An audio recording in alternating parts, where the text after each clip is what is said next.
It is time to prime the bus and then paint it. First we're doing the primer, so I'm putting everything on the table that you're gonna need for that. Here first we have the $17 Harbor Freight purple air sprayer gun, HVLP, gravity fed. That one I actually got it even for less because I had a 20% coupon, so I got it even for less. That's a famous gun. I'm gonna link up a video on YouTube to somebody else who did a modification of this gun that you should do to make it run better. I also added a regulator here and a oil and water separator filter.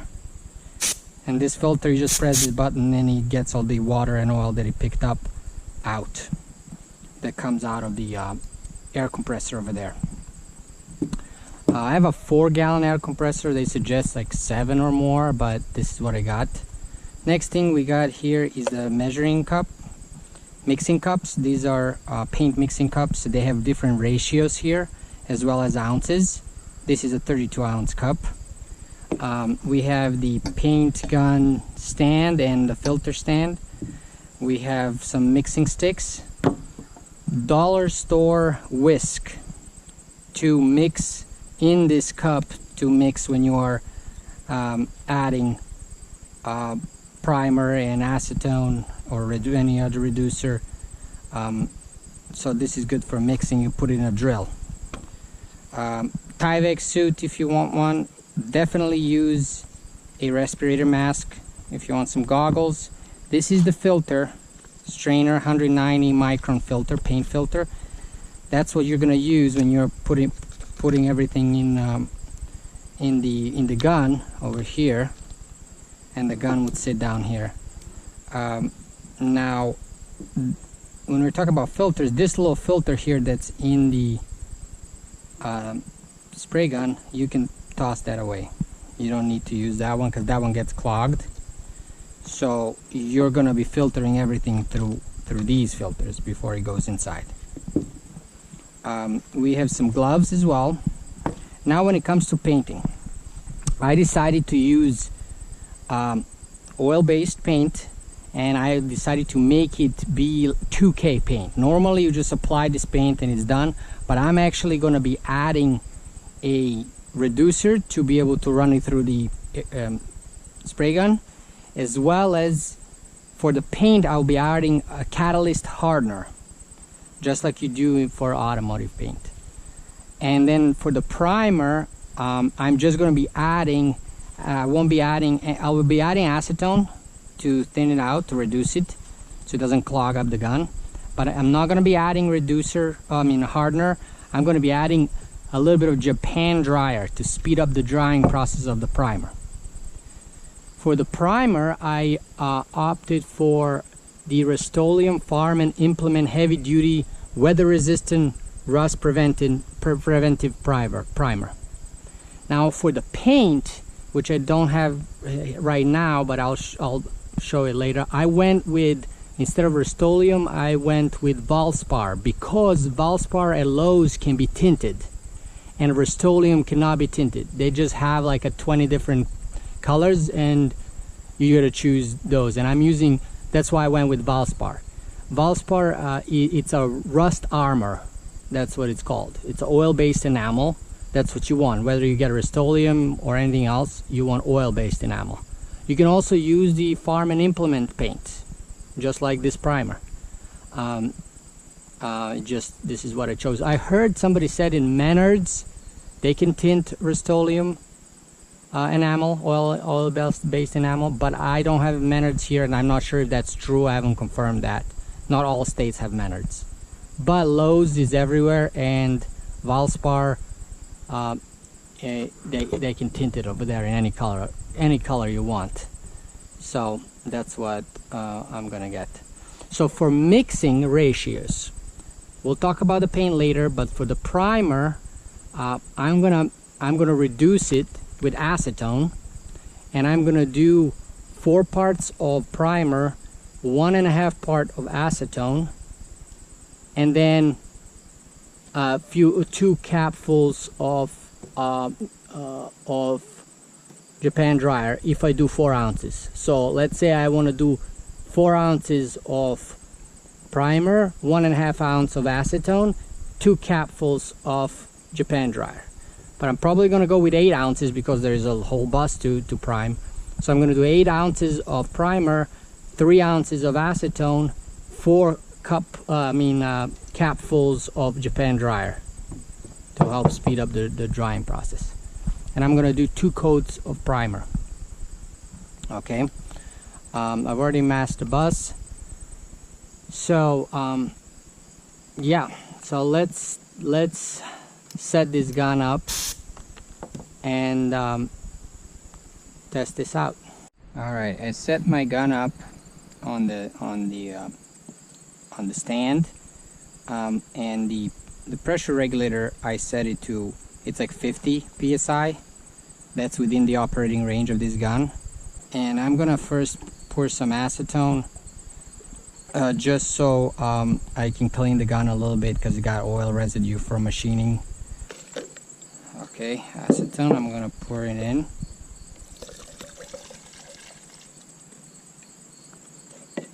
Okay, let me close this up.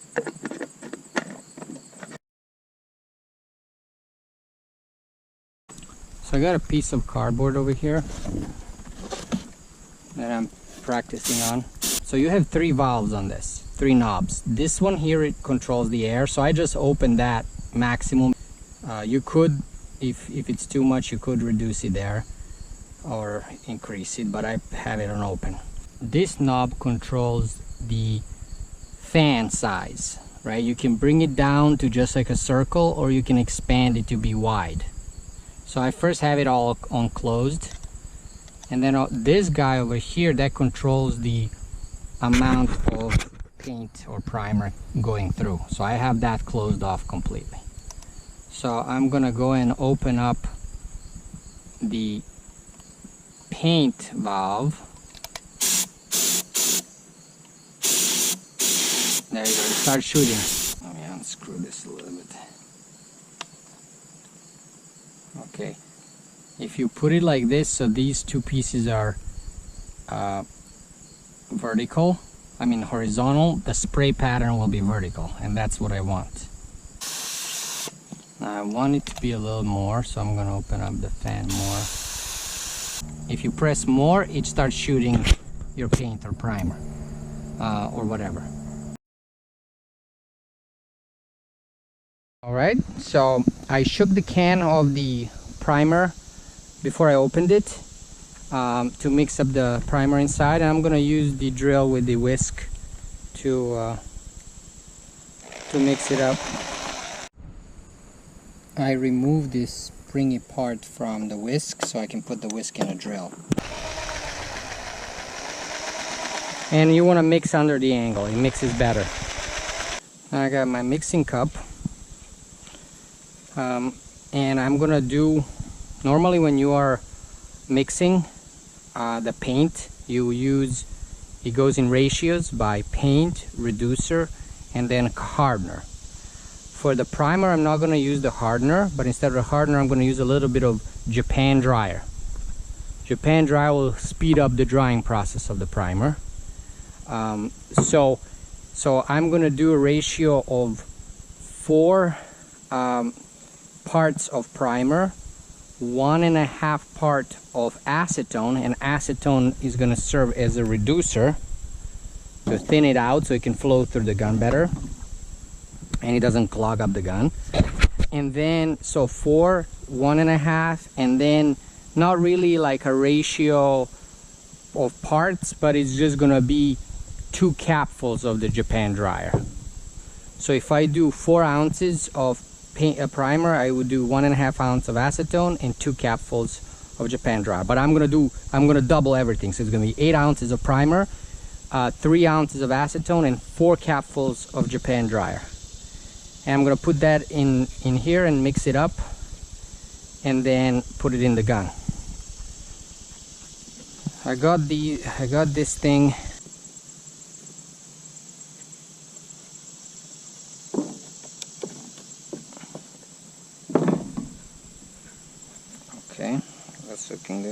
So I'm trying to fill up 8 ounces of this. So on the measuring cup, it has the lines. So let's do 8 ounces.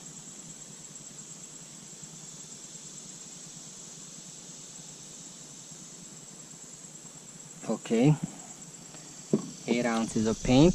That worked well, it didn't spill. And then we need 3 ounces of this, so that's going to be 11 ounces. But this measuring cup doesn't go by 1 ounce increments, only by 2, so I have to do between 10 and 12, halfway, to get to 11 ounces.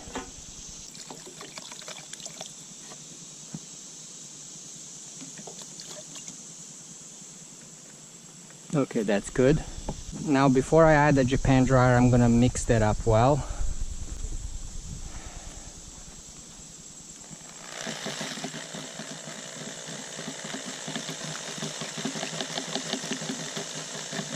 And then now I'm gonna add 4 capfuls of Japan dryer.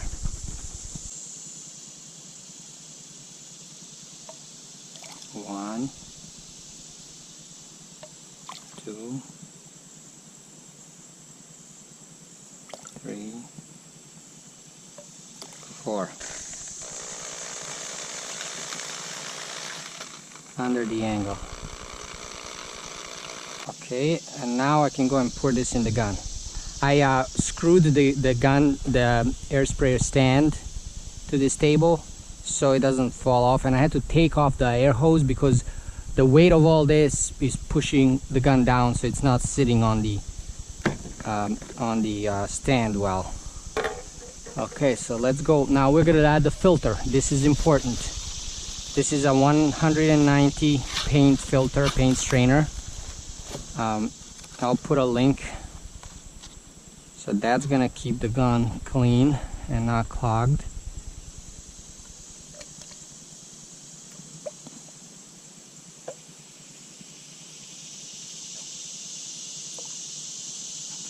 Now I'm gonna add some acetone to wash this cup.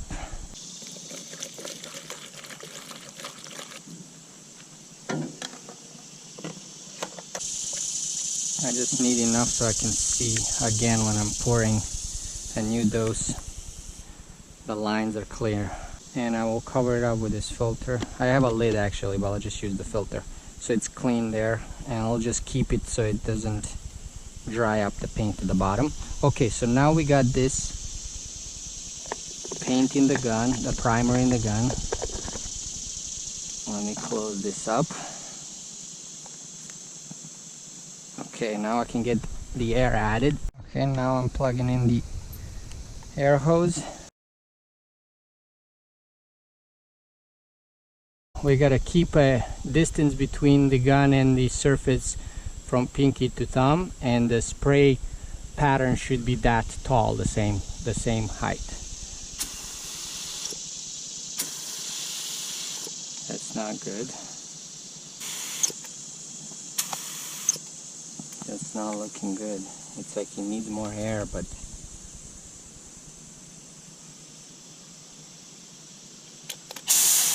okay, there we go. Okay, so I got the spray pattern, I think, nailed down.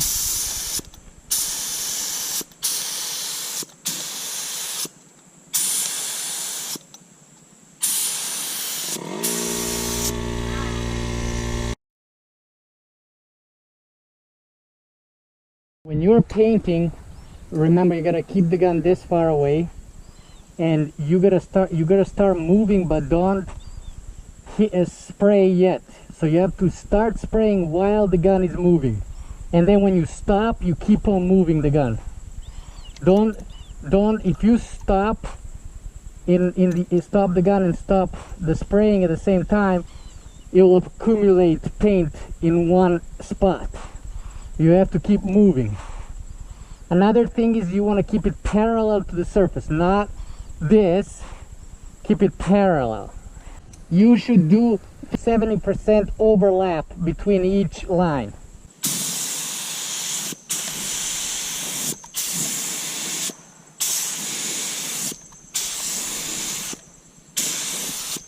I'm gonna do the edges first.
So the gun's having a problem.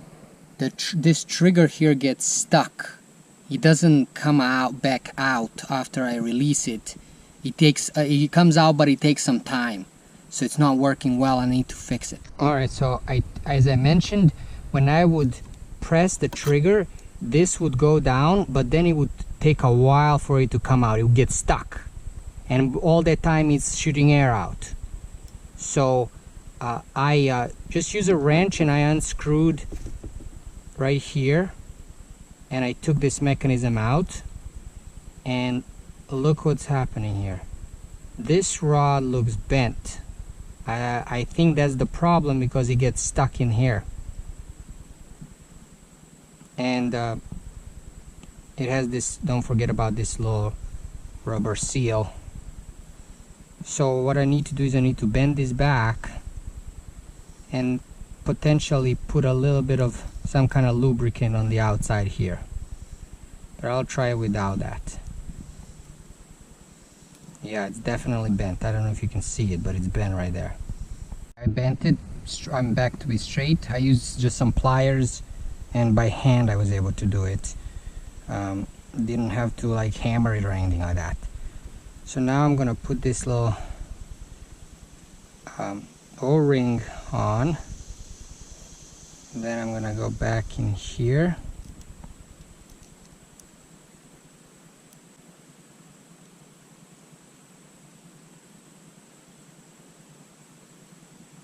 Okay, the spring. So let's see if we can get all this, because I took it off without taking the trigger, this part off. So let's see if I can put it back on like that.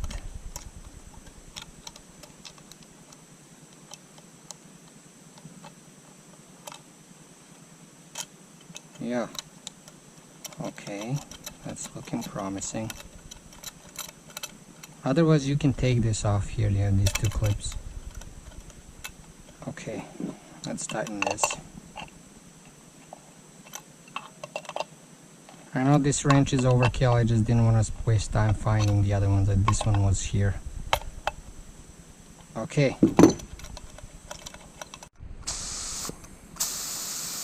It's not sticking anymore. No sticking.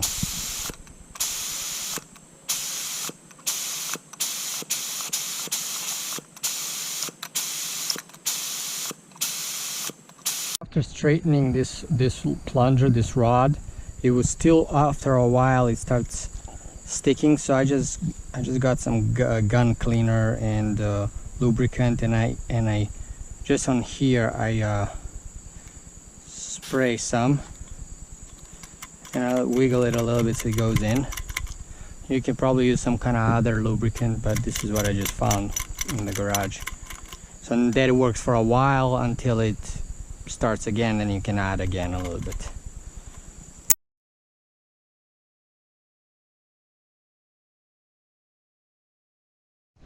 The primer is done. It took me all day yesterday to do it, so it looks pretty good. Now I have some gnats they got stuck on there, and you're supposed to like sand all that out. You should also ideally sand the primer after you're done with the primer, before you put the paint. See? And I also dripped paint in few spots from the gun. I didn't close the lid well, so it dripped on the bus. But other than that, it looks decent.